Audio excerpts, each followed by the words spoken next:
Vous écoutez Europe 1, il est 9h30. C'est l'heure du journal des médias, le JDM avec Fred Hafner. Et à la une ce matin, un documentaire avec Jamel Debbouze, Stéphane Guillon et Nicolas Bedos flingués par Isabelle Mergo et une nouvelle émission dans laquelle les téléspectateurs donnent leur avis sur la télé.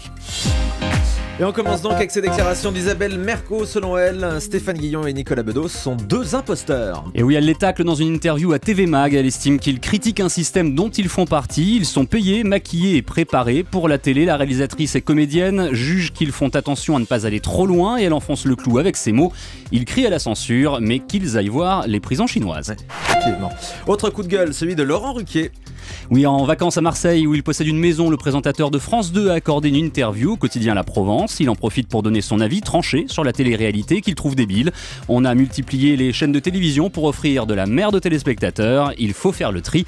Laurent Ruquier qui indique par ailleurs apprécier Nicolas Bedos, lui, Nico Saliagas, le supplément de Maïté Nabir-Rabin sur Canal+, et The Voice sur TF1.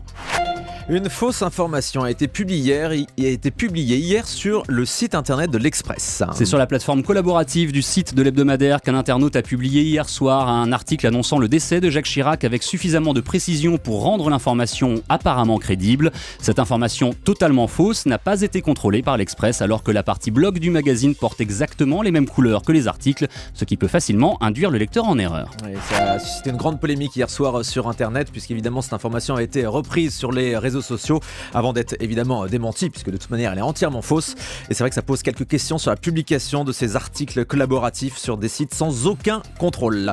Le nouveau combat de Jamel Debbouze. On le sait, l'acteur et humoriste s'est fait remarquer grâce à l'improvisation théâtrale, il ne l'a pas oublié et accompagné d'Alain Degois, son prof des tout débuts et d'un homme d'affaires puissant et médiatique, Marc Ladret de La Charrière, propriétaire entre autres d'un groupe de médias en ligne dont le site Allociné.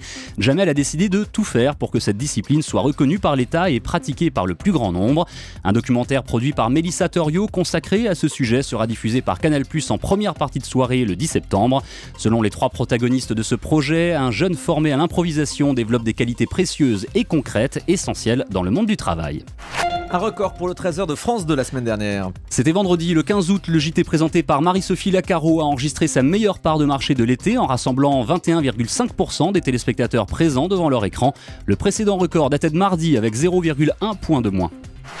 Ouais, ça va faire plaisir à Élise Lucet, la présentatrice habituelle du 13h, Marie-Sophie Lacaro. C'est un record pour l'été dans cette émission. Un record pour l'été, donc Marie-Sophie Lacaro.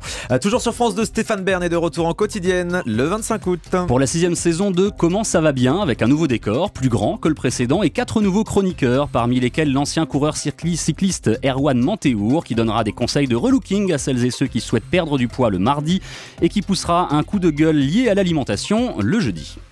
Michel Bernier est en tournage à Marseille. L'actrice est dans la cité phocéenne jusqu'au 10 septembre pour un téléfilm de France 3, La Stagiaire. Elle y joue le rôle d'une étudiante à l'École nationale de la magistrature, une étudiante qui a fait ce choix de carrière après avoir été victime d'une erreur judiciaire. Le retour d'un célèbre chien sur TF1. Un des 3 chiens qui possèdent leur étoile sur le fameux Walk of Fame d'Hollywood, une chienne de légende dont les aventures ont déjà passionné des millions de lecteurs puis de spectateurs au cinéma et à la télévision. Lassie arrive sur TF1 à partir du dimanche 31 août en version animée pour la première fois en France. Lassie, le chien fidèle.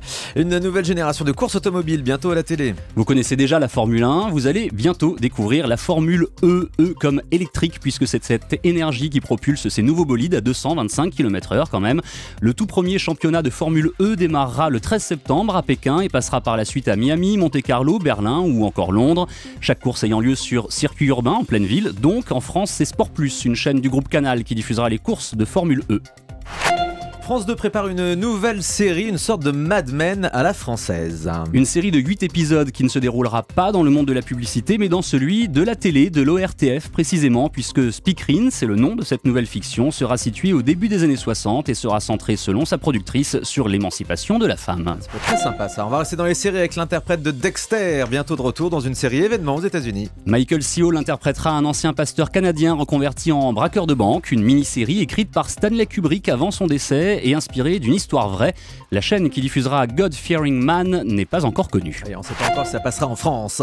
M6 va filmer bientôt des téléspectateurs chez eux. La chaîne prévoit, selon Téléstar, de mettre à l'antenne à la fin de l'année l'adaptation d'une émission britannique de Channel 4 dans laquelle des familles sont filmées sur leur canapé en train de regarder la télé. Le but, obtenir leur réaction, commentaires, rire ou coup de gueule.